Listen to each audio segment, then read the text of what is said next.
0 ते 3 वर्षाच्या मुलांची KYC करण्यासाठी प्रथम तुम्हाला शाळेचा मोबाईल घ्यायचा आहे. त्या मोबाईलमध्ये तुम्हाला पोषण ट्रॅकरमध्ये जायचं आहे. हे पहा, इथं पोषण ट्रॅकर आहे. आणि पोषण ट्रॅकर आल्यानंतर हे पहा, तुम्हाला अंगणवाडी वर्करमध्ये ऑप्शन नाही आहे KYC करायचं. हे 2 नंबर आहे.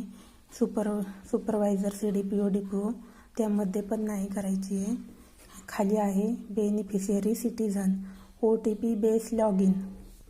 यामध्ये तुम्हाला जाऊन ही KYC कंप्लीट करायची आहे.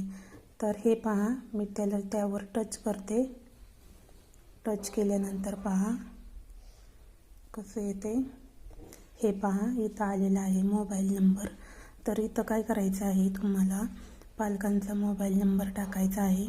पालकांचा मोबाईल नंबर टाकल्यानंतर इथं रिक्वेस्ट OTP करायचा आहे टच. आणि त्यानंतर रिक्वेस्ट OTPला टच केल्यानंतर त्या पालकांना आहे ना OTP जाईल. मग तो OTP घ्यायचा आणि 4 अंकी तो OTP टाकायचा. OTP टाकल्यानंतर त्या मुलाचा डाटा ओपन होतो.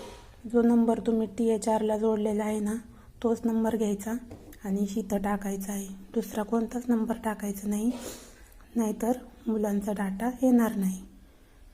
जो नंबर THRला आहे ना मुलांचा तोच घ्यायचा आहे आणि तोच इथं टाकायचा आहे. आणि यामध्ये तुम्हाला आधार कार्डही लागते सोबत. आणि नंतर 6 अंकी एक OTP येतो मग KYC करताना. अशा प्रकारे तुम्ही KYC 0 ते 3 वर्षाची मुलांची KYC कंप्लीट करून घ्या. गोंधळून जायचं काही कारण नाही आहे. सोपं आहे. थँक्यू.